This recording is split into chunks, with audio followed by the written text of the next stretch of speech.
Il était une fois un verrier. Premier épisode. Christian Viroux nous raconte ses premiers jours à la verrerie Barnum de Laux-de-Linsart. Oui, je suis un ancien verrier. J'ai travaillé 24 ans dans le verre. Puis j'ai été appelé à la FGTB pour terminer ma carrière comme secrétaire permanent et en finalité secrétaire régional.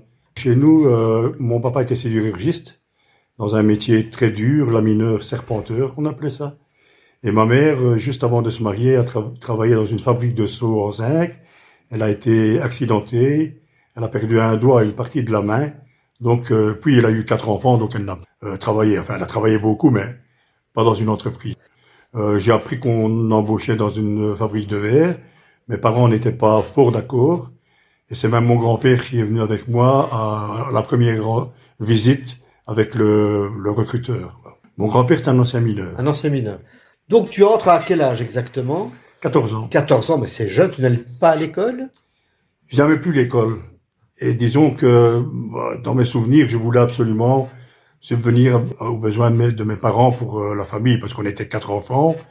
Et bon, il y avait déjà des copains qui travaillaient à cette époque-là, qui étaient un peu plus vieux que moi, et qui ont parti pour les mêmes raisons. Ici, de grosses familles, on voulait participer, et on n'avait plus du tout envie d'aller à l'école. Quand j'ai su que j'étais embauché, je suis rentré chez moi comme un grand bonhomme. J'ai dit à mes parents, ça y est, je vais travailler. Et mon père m'a dit, heureusement que tu es là pour faire bouillir la marmite. Hein, c'était un peu se foutre de moi, mais enfin, soit. Le lendemain, j'ai fait ma première journée. Et je dois dire que j'ai eu très dur parce que j'avais pas dormi. Je me posais la question, qu'est-ce que ça allait être comme métier? Puis quand je suis entré dans l'usine, c'était le summum. Il y avait du bruit, de la fumée, des cris, des gens qui se criaient dessus. C'était un boulot vraiment terrible. On entendait le bruit du verre parce que bon, dans le four, on met les matières premières, mais on ajoute aussi tous les déchets de verre, le croisille, qui vient donc compléter les éléments qu'on met à l'intérieur du four. Donc tout ce bruit-là, la grandeur de l'usine, le feu, parce qu'on voyait les endroits où les lances à mazout rentraient dans le four pour alimenter la fusion du verre. C'était vraiment très très impressionnant. Mais moi, j'avais jamais vu que la petite remise de mon père avec quelques outils dedans. Mais quand je suis arrivé là-bas, j'étais vraiment content de pouvoir travailler, mais effrayé, parce que bon, les usines étaient immenses à cette époque-là. Et on est rentré dans l'endroit où le verre sortait après fusion. Donc ça s'appelle la recette. C'est là que sortaient les feuilles de verre qui étaient croquées par des spécialistes dans la matière. Et dans cet endroit, il fallait faire vraiment attention de même pas ouvrir une fenêtre parce que le contact chaud-froid sur le verre, c'était une catastrophe, quoi. Ça se brisait. Donc on nous a expliqué tout ça, on nous a montré. Très impressionnant. Il faisait immensément chaud. Donc après ça, on a été dans les magasins, on appelle ça des magasins, où se situe la découpe, le rangement par commande. Et on a vu tous les différents métiers. Coupeur gamin, ce que j'ai fait moi, on appelle ça coupeur au moule. C'était des petits jeunes qui faisaient ça. C'est-à-dire qu'on coupait le verre à dimension pour pouvoir faire des cadres, du vasistas pour les serres. Ça, c'était tous les plus jeunes qui faisaient ça. Puis il y avait le coupeur qui se préparait à devenir un coupeur qui faisait les grands volumes. On avait des formations du terrain. C'était pas des formations qui étaient faites de l'extérieur de l'usine, c'était des anciens qui nous apprenaient à travailler. Et puis il y avait le système d'emballage. Et puis il y avait donc l'expédition, on chargeait les wagons et puis ils partaient un peu partout en Belgique et dans le monde. Mais c'était vraiment très impressionnant. Quand je suis rentré, j'étais vraiment fatigué, rien qu'à voir fait le tour. J'avais pas encore commencé à travailler.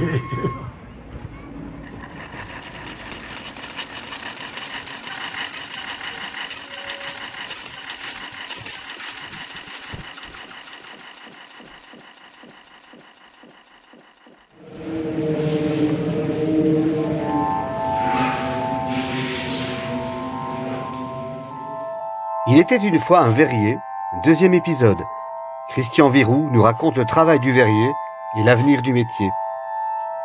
Est-ce qu'il y avait encore des interventions proches de ce qu'on pouvait qualifier de tour de main ou d'artisanat ou qui font entre autres la fierté du verrier? Moi, quand j'ai commencé, oui, c'était pratiquement tout était encore fait à la main. Il n'y avait pas beaucoup de machines à l'époque. Donc on avait encore les découpes, par exemple les découpes de verre, qui étaient faites à la main. C'était pas encore fait aux machines électroniques qu'on a eu après. L'emballage c'était le même. Les gens emballaient ici, puis on a eu des machines qui ont pris le verre avec des ventouses et les machines les mettaient elles-mêmes dans les caisses.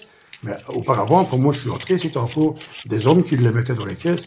Il ne se passait pas un jour où il y avait un blessé, des blessures conséquentes. Hein. Moi je suis rentré en 67 et ça a commencé vraiment à devenir important au niveau de la mécanisation. Donc pendant les 3 premières années où j'ai travaillé, c'était encore du travail très physique et c'était de l'artisanat. Pourquoi le métier de verrier, en tout cas au XIXe siècle, et avant la mécanisation, était un métier spécial, particulier? À mon avis, ça vient du passé, quand il y avait les souffleurs de verre et tous des métiers un peu spéciaux, mais qui étaient uniquement faits par une petite partie du personnel. C'était des métiers très difficiles, hein, et qui se passaient de l'un à l'autre. Il y avait pas beaucoup de transmission de trucs, je vais dire. Ils gardaient ça pour eux, hein, pour être toujours au-dessus du lot. C'est probablement de là que ça vient. Et la facilité aussi de découpe du verre quand c'est manuel. Allez, je te donne un exemple. Le type qui fait dans le verre uniquement avec sa roulette, qui trace un cœur, c'est immensément difficile à faire. Quand il est fait, on se dit, bon, c'est pas mal. Quand on devait faire des modèles un peu spéciaux dans le verre, on avait la fierté, après, de les montrer. Si on parle des fameux bousillés, ces éléments que certains ouvriers faisaient à leurs heures perdues, certains verriers, il y a parfois des choses fantastiques, artistiquement parlant, quoi. Dans les premières années où j'étais là, j'en ai connu. Il restait encore quelques souffleurs, mais qui ne soufflaient plus, hein, et qui, en leur temps perdu, avaient l'autorisation d'ailleurs. Ils faisaient toutes des petites biches et des trucs comme ça, en verre, c'était magnifique, mais c'était vraiment un travail, quelque chose qui demandait beaucoup d'intelligence et de dextérité dans le travail, quoi. Est-ce qu'il y avait quand même une transmission dans les métiers que j'ai pratiqués, oui. Je disais tout à l'heure, par exemple, un souffleur de verre, pour lui passer la main, c'était un peu plus difficile. Oui. Ils retenaient fort leurs compétences. Mais dans les métiers que j'ai pratiqués, par exemple, dans le verre, je dois dire qu'il y avait une certaine entente et les anciens nous passaient les petits trucs pour avoir facile et pour éviter parfois des accidents. Qu'est-ce qui pourrait motiver les jeunes à se lancer dans le métier du verre, selon toi? Maintenant, c'est fort technique. Donc, il y a encore pas mal de débouchés, parce qu'on arrive dans l'ère où on rencontre de plus en plus de verres, de fabrication de verres, qui sont importants. Je prends par exemple à l'Aude-Linsart. L'Aude-Linsart était quelque chose qui était presque terminé, il n'y avait presque plus de travailleurs. Maintenant, ils ont un débouché, ils font un nouveau verre, un nouveau double vitrage, mais qui n'a plus rien à voir avec les doubles vitrages anciens, quoi. C'est un double vitrage qui est vraiment très mince, avec une technologie nouvelle, mais qui demande beaucoup de technique. Donc, on est occupé maintenant à voir plus des gens techniciens que des gens qui commencent au bas de l'échelle comme manœuvre, quoi. Pour être technicien, il faut malgré tout quel type de diplôme à l'heure actuelle qui peuvent mener au verre?